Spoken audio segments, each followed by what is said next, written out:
वफादार नौकर। Telephone booth की लाइन में एक लड़का लगा हुआ था। थोड़ी देर इंतज़ार के बाद उसका नंबर आया। लड़का टेलीफोन बूथ के अंदर गया। उसने एक नंबर डायल किया।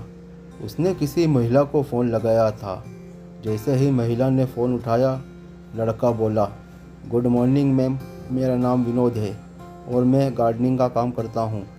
मुझे पता है आपके पास एक बहुत बड़ा और अच्छा गार्डन और आप चाहेंगे कि वहाँ साफ़ सुथरा रहे और सुंदर भी।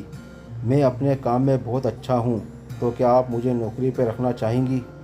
दूसरी तरफ से लड़के की बात सुनने के बाद महिला ने कहा, मैं तुम्हें ज़रूर काम पर रख लेती अगर मेरे पास पहले से कोई काम ना कर रहा होता, और जो लड़का मेरे लिए काम करता है वहाँ अपने काम में बहुत अच्छा है।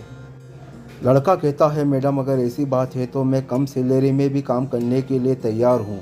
आप उस लड़के की जगह मुझे रख लीजिए। महिला उसे इसके लिए मना करती है। लड़का वहीं रुकता है और फिर अपनी एक और कोशिश करते हुए कहता है, मैडम मैं गार्डनिंग के साथ साथ आपके घर की साफ़ सफाई भी कर दिया करूँगा।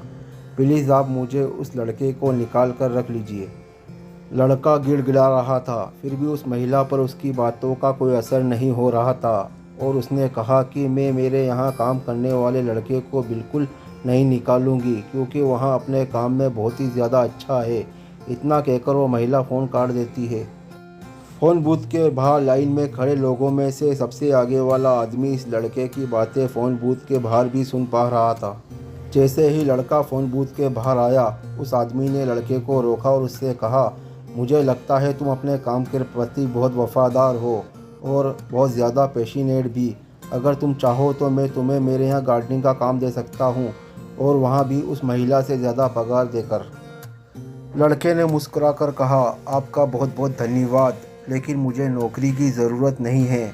आदमी बोला, कैसी बातें कर रहे हो?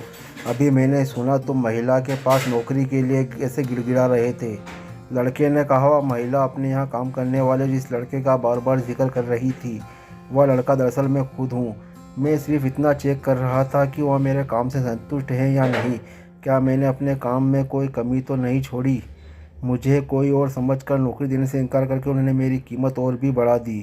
कहानी से हम सीख सकते हैं कि हमें अपने काम में इतना अच्छा होना चाहिए, हमें अपने काम में इतना पैशनेट होना चाहिए कि लोग चाहकर भी हमें इग्नोर ना कर पाए, चाहे ही ज़्यादा कीमत देना पड़े, फिर भी वहाँ उस काम के लिए हमारे पास ही आए।